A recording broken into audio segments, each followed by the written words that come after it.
AICC అగ్రనేత రాహుల్ గాంధీకి Telangana BJP అధ్యక్షుడు రామచంద్రరావు సవాల్ విసిరారు.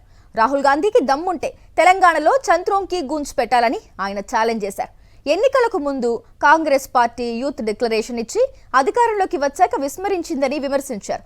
తెలంగాణలో విద్యార్థుల సమస్యలపై బీజేపీ కార్యాలయం ముందు 2 రోజులు నిరాహార దీక్ష చేస్తామని రామచంద్రరావు తెలిపారు.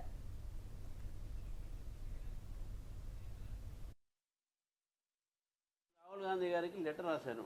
అయ్యా నువ్వు అపాయింట్మెంట్ మీ సీఎం ఇట్లా విద్యార్థులు మోసం చేస్తున్నారు, ఈ విధంగా చేస్తున్నారు.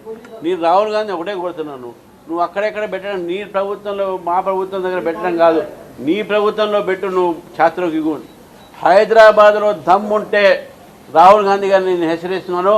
హైదరాబాద్లో నువ్వు నీ దమ్ముంటే ఎందుకంటే యూత్ డిక్లేరేషన్ అక్కడ డిక్లేర్ చేశారు, ఛాత్రోకి గూంజ్ అక్కడ పెట్టమని చెప్పి ఒక్క ఛాత్ర కూడా నిన్ను తెలంగాణ అడుగుపెట్టినాడు.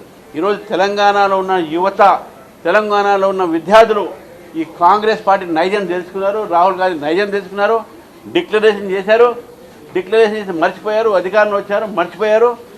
అవినీతికి బాధపడుతున్నా కానీ విద్యార్థుల భవిష్యత్తు మాత్రం బాగు చేయట్లేదు. కానీ నేను రాహుల్ గాంధీ గారికి ఈ సందర్భంగా I'm challenging Rahul Gandhi come to Telangana and hold ఛాత్రోకి గూంజ్.